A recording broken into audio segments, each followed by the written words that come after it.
Fala galera, como é que vocês estão? Espero que sejam bem, sejam bem-vindos a mais um vídeo do nosso canal. Como vocês sabem, ou talvez não saibam, eu sou Italo Marques e esse é o Noir no Ar. E hoje eu venho falar sobre uma animação que chegou de maneira sutil aos cinemas, que não pertence a nenhum dos grandes estúdios de animação que a gente conhece, e antes dela, a única outra produção desse estúdio que chegou aos cinemas teve uma recepção bastante mediana, mas que de certa forma abriu precedentes para que essa aqui também chegasse às telonas. Esse estúdio é especializado em contar histórias cristãs, histórias bíblicas, através de seus filmes. E é com esse objetivo que esse filme chega aqui. É claro que eu estou falando sobre Davi, Nasce um Rei. Então, se você quer saber o que eu achei sobre esse novo filme, é só aguardar aí para depois da vinheta.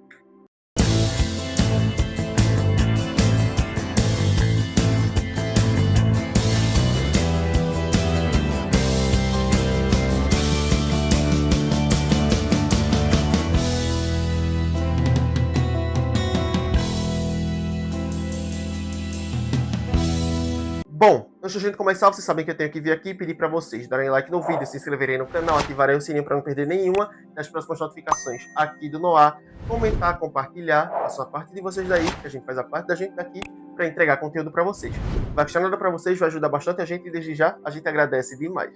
Jabá feito, bora pro tema. Davi, como o próprio título e subtítulo falam, tem como objetivo contar a história de como um pastor de ovelhas, filho homem mais jovem de Jessé, se tornou rei de Israel. E aqui a gente acompanha a trajetória dele desde quando ele era um pastor, quando o profeta Samuel visitou a casa dele, mandado por Deus, para que ele ungisse o filho de Jessé, que estava destinado a ser o rei, e quando é apresentado a ele todos os filhos que Jessé tem ali, e ele diz que não é nenhum daqueles, mas que ele acha que pode ter mais um. E aí a gente sabe que é Davi que estava pastoreando as ovelhas lá no campo. E quando ele volta para casa, Samuel conta para ele que ele foi escolhido por Deus para assumir o trono de Israel, unge ele com óleo e diz que é a vontade de Deus, porque de acordo com Deus, Davi é um homem segundo o coração dele. E a princípio, Davi fica bastante hesitante quanto a isso, principalmente porque Israel já tem um rei, que é Saul. Mas Samuel fala que Saul foi consumido pelo orgulho e que não é mais da vontade de Deus que ele governe o povo dele. Então a gente vê que, ainda que esteja temeroso a respeito de assumir esse lugar, Davi não ousa questionar, porque ele tem uma fé muito plena no Criador. Então ele aceita que esse vai ser o destino dele, mas ele guarda isso para si e para a família dele. E depois ele é chamado até o reino, porque Saul mandou chamar ele, afinal de contas ele também toca, Saul precisava ser acalmado ali, ele precisava de música, ele está muito irritado, e a primeira vez que Davi se apresenta perante Saul é para tocar para ele, e dentre todos os músicos que foram chamados, Davi é o único que consegue fazer com que Saul se sinta bem ali, naquela situação. O que faz com que Davi caia nas graças de Saul. Em seguida, os filisteus surgem prontos para uma guerra contra os israelitas, e o povo de Israel não está preparado para isso, ele não dispõe de uma grande quantidade de guerreiros, mas todos os homens vão precisar lutar por menos preparados que eles estejam. E é pedido que mantimentos sejam enviados para suprir as necessidades do fronte ali de batalha de Israel. E Davi, ao voltar para casa, é mandado até o local da batalha ali para levar pão, queijo e figo. A família dele pede que ele leve. Então, quando ele chega lá, ele vê que o exército de Israel está temeroso, ninguém sabe o que fazer, principalmente porque é acordado ali entre Saul e o rei Aquis, que é o rei dos filisteus, de que um campeão dos filisteus vai lutar contra um campeão de Israel. E aí, o campeão escolhido pelos filisteus é Golias, que é um gigante, é o maior soldado que qualquer um ali já viu. E os soldados de Israel não querem enfrentar aquele homem porque aparentemente ele é impossível de vencer. Ele é maior do que qualquer um. Então, quando Davi chega e vê que o povo está temeroso, ele lembra que Deus está com eles e que Deus jamais vai deixar o povo dele desamparado. Isso faz com que os soldados encorajem ele a enfrentar Golias. E ele, munido apenas da fé e da funda que ele tem, se apresenta perante Saul dizendo que vai enfrentar Golias. E aí começam a botar armaduras nele ali, mas ele simplesmente sai e vai até o campo ali para enfrentar o gigante, apenas com a roupa que ele chegou ali e com a funda na mão. Ele escolhe algumas pedras ali no rio. A gente vê que uma das pedras que ele escolhe foi tocada por uma borboleta, que é como se fosse um sinal divino de que ele deveria escolher aquela ali. E é essa pedra que ele usa para atacar Golias. Ele atira essa pedra no meio da testa do gigante e mata ele apenas com esse golpe. E aí, perante isso, Davi cai nas graças do povo. Todo mundo começa a ver que ele realmente é um enviado de Deus ali, mas até então ninguém sabe que ele foi escolhido para ser o próximo rei. Saul apenas sabe que não é mais da vontade de Deus que ele esteja no trono, porque ele teve uma conversa com o profeta Samuel, onde o profeta disse para ele que ele colocou o povo dele em perigo quando ele deixou que o orgulho consumisse ele. Então, Saul, querendo se preservar ali como rei, quer descobrir quem é o sucessor dele para impedir que essa pessoa se torne rei. E assim, Davi cresce ali nos arredores do reino, ele se torna um grande amigo do príncipe, que é o filho de Saul, Jonatas, e a gente vê que o povo gosta muito dele. E as coisas aparentemente estão bem até que Saul descobre que Davi é o escolhido de Deus para se tornar o novo rei. E isso inicia toda uma caçada de Saul, o que força Davi a fugir e junto com ele as pessoas que apoiam ele, que gostam muito dele e que Saul acaba banindo do reino como se fosse uma alta traição ao rei pelo fato deles estarem apoiando alguém que aparentemente quer usurpar o trono dele. E a gente tem essa caçada de Saul por Davi e toda a trajetória de Davi até se tornar um rei, passando pelas mais variadas provações, mas sem nunca deixar a fé dele se abater. A forma que esse filme conta a história de Davi me chamou a atenção principalmente pela forma como eles desenvolvem o personagem, porque a gente vê Davi nas mais variadas facetas. A gente vê o Davi enquanto servo de Deus, a gente vê Davi enquanto filho, enquanto irmão, enquanto amigo, enquanto súdito, e tudo isso dentro de um personagem que é muito interessante de acompanhar, que você simpatiza muito com ele, porque ele é uma pessoa boa o tempo todo. A gente vê que ele sempre faz as escolhas sábias, que ele deixa Deus guiar o coração dele como alguém segundo o coração de Deus deve agir. E eu acho que a coisa mais bonita nesse filme é a forma como ele mostra, tanto para crianças como para adultos, através do próprio Davi, como um verdadeiro cristão deve ser. Que é respeitar a vontade de Deus, confiar no propósito dele e, acima de tudo, amar aos outros como a si mesmo. Porque é isso que rege Davi durante todo o filme. E é um princípio que parece ter sido esquecido pela maioria dos cristãos. Então, é sempre bom ter algo que chame essas pessoas de volta à luz, de volta à verdadeira vontade de Deus. Afinal de contas, temos 10 mandamentos e os 10 mandamentos se resumem a 2. Amar a Deus sobre todas as coisas e ao próximo como a si mesmo. E a gente tem o filme ilustrando isso aqui brilhantemente. E é um filme que, de fato, não vem de um estúdio famoso, mas que faz um trabalho bastante competente. A dupla de diretores Brent Dawes e Phil Cunningham está em uma perfeita sincronia. Eles conseguem trazer tudo aquilo que a história precisa mostrar para o público, contar essa trajetória de Davi de uma maneira que atraia a atenção de todas as idades. O roteiro também ajuda nisso. A gente tem Brent Dawes assinando o roteiro junto com Sam Wilson.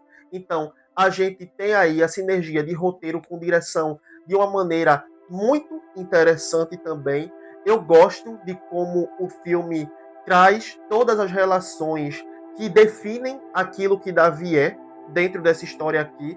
Claro que pelo fato de contar toda a trajetória de Davi até se tornar rei, a gente tem um bom pedaço da vida dele. E a gente sabe que a vida de ninguém segue uma estrutura de roteiro convencional. A vida de todo mundo é cheia de altos e baixos, de momentos decisivos, de escolhas que são colocadas ali diante de cada um. Então, aqui a gente tem o roteiro respeitando isso também. A gente começa a acompanhar Davi quando ele ainda é muito jovem, ele é apenas um garoto, ele cresce durante o filme e a gente tem ele passando por várias fases ali. a fase do pastor, a fase que ele enfrenta Golias, ele crescendo ali junto ao rei, junto ao príncipe, e depois de tudo isso, todas as provações que ele passa quando Saul descobre que ele é o sucessor destinado, o sucessor ungido para se tornar rei depois dele. Então, é um roteiro que tem sim momentos em que a gente vai ter uma quebra de ritmo que a gente não espera, mas que para contar a trajetória da vida de alguém é assim que tem que ser. A gente não tem como ter um primeiro, um segundo e um terceiro ato muito bem definidos aqui. E isso fica ainda mais evidente e melhor fundamentado quando a gente leva em conta que vários povos se opuseram aos israelitas ao longo da história. Começando pelos egípcios, quando eles foram escravizados e com a ajuda de Deus e de Moisés, eles se libertaram e foram embora do Egito, coisa que o filme não mostra, mas faz referência em tapeçarias que são exibidas. E depois, no filme, a gente já tem confrontos contra dois povos diferentes, que são os filisteus e os amalequitas. Então, a gente tem o filme tratando desses confrontos aí do povo contra esses opositores, contra as pessoas que eram contra eles ali. Então, a gente tem alguns momentos onde eles vão se enfrentar com os filisteus, momentos onde eles vão se enfrentar com os amalequitas, o que garante aí um ritmo incomum para um filme. A gente tem, claro, dois vilões, por assim dizer, né? Afinal de contas, são exércitos de pessoas que estão ali antagonizando com os israelitas e com Davi. Então, o filme traz essa trajetória, traz esses confrontos, traz essa história de uma maneira não tão convencional quanto aquela que as pessoas que estão acostumadas com a estrutura narrativa de um filme esperam que esteja aqui.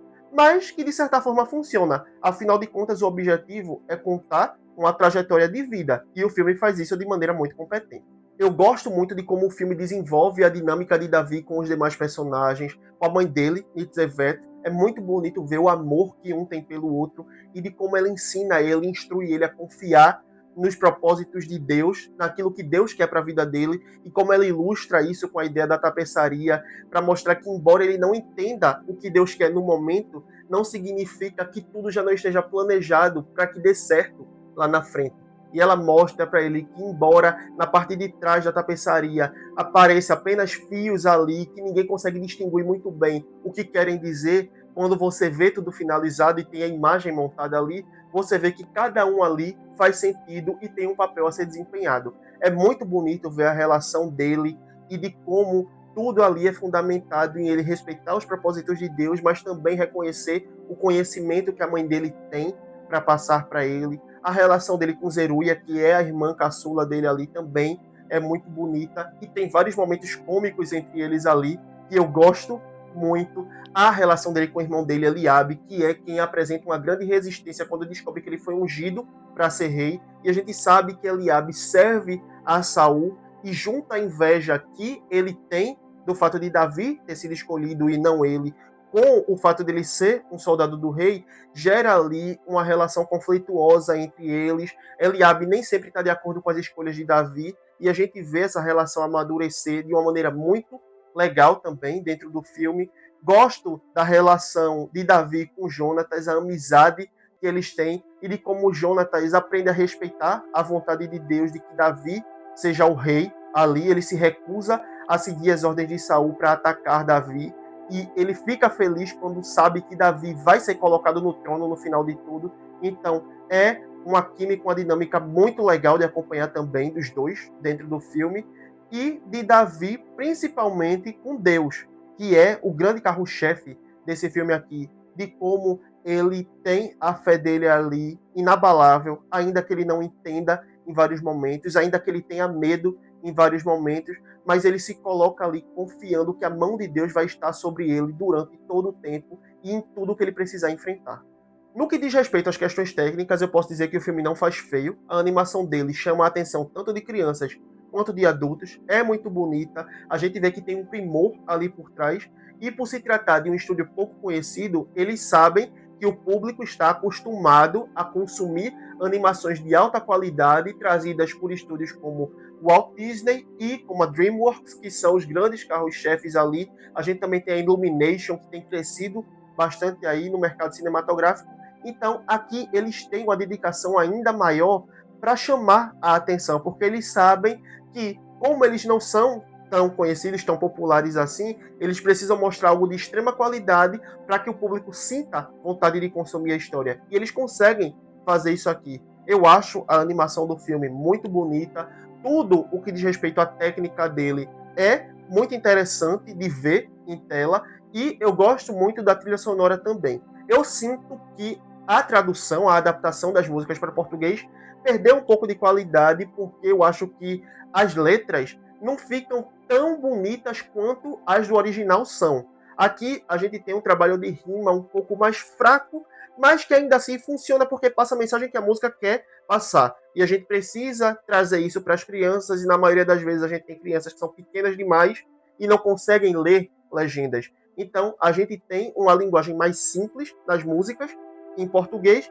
mas que cumprem bem o papel dela ali. Mas eu gostei mais da versão original, porque eu fui ouvir toda a trilha sonora do filme no original e eu achei bem legal, bem mais interessante em como eles fizeram em inglês. Mas funciona de qualquer forma. Em suma, a gente tem em Davi um filme que se mune de coragem nos mais variados aspectos para poder se lançar.